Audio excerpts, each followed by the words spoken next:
আসসালামু আলাইকুম। প্রতিদিনের মতো আজকেও আরেকটি রেসিপি নিয়ে চলে আসলাম। আজকে খুবই মজার একটি রেসিপি তৈরি করে দেখাবো। খুবই কম সময়ে ঝটপট এই রেসিপিটি তৈরি করে নিতে পারবেন। ডিমের ঝুরি ভুনা তৈরি করে দেখাবো। এইভাবে ডিমের ঝুরি ভুনা করলে খেতেও ভীষণ মজা হয়। তৈরি করার জন্য আমি এখানে 5টি ডিম নিয়েছি, সাথে সামান্য একটু লবণ দিয়ে দেব। এবার ডিমটাকে একটু ভালোভাবে ফেটিয়ে নেব।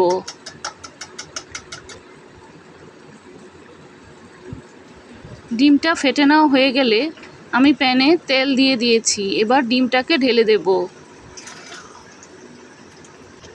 ডিমটাকে এবার ঝুরি করে নেব।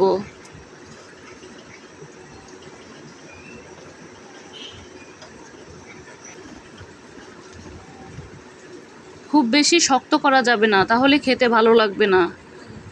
এখন ডিমের ঝুরিটাকে আমি একটি প্লেটে ঢেলে নিয়েছি। এবার চুলায় একই প্যানে আরেকটু তেল দিয়ে দেব, সাথে পেঁয়াজ কুচি দিয়ে দেব। পেঁয়াজটাকে এবার তেলের সাথে ভেজে নেব।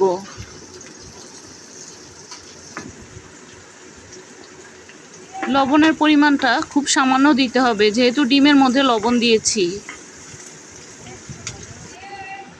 পেঁয়াজটা ভেজে নেওয়া হয়ে গেলে আধা চা চামচ হলুদের গুঁড়া, আধা চা চামচ জিরার গুঁড়া,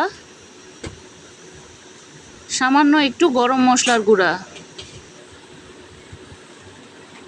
1 চামচের চেয়ে একটু কম লাল মরিচের গুঁড়া।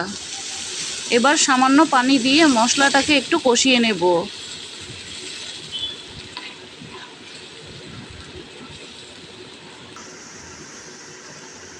মশলাটা কষানো হয়ে গেলে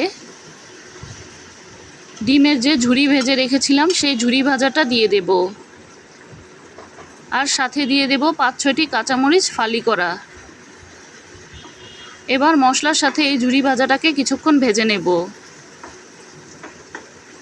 হাতে যদি কম সময় থাকে তাহলে ঝটপট এই ডিমের ঝুরি ভাজাটি তৈরি করে নিতে পারবেন।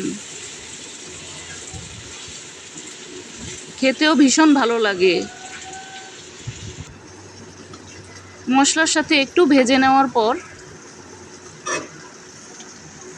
নামানোর আগে আমি কিছুটা ধনিয়া পাতা কুচি ছড়িয়ে দেব।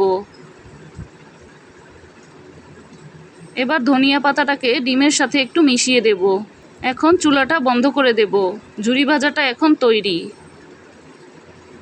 তৈরি হয়ে গেল খুবই কম সময়ে ঝটপট তৈরি করার মতো একটি রেসিপি, ডিমের ঝুরি ভাজা। চাইলে আপনারাও এই রেসিপিতে তৈরি করে দেখতে পারেন, খেতেও ভীষণ ভালো লাগে। ভিডিওটি যদি ভালো লেগে থাকে একটি লাইক দিতে পারেন। এটা ভাত, রুটি সব কিছুর সাথেই খাওয়া যাবে। প্রতিদিন এই রকম নতুন নতুন রেসিপি পেতে পেজটিকে ফলো বা সাবস্ক্রাইব দিয়ে পাশেই থাকতে পারেন।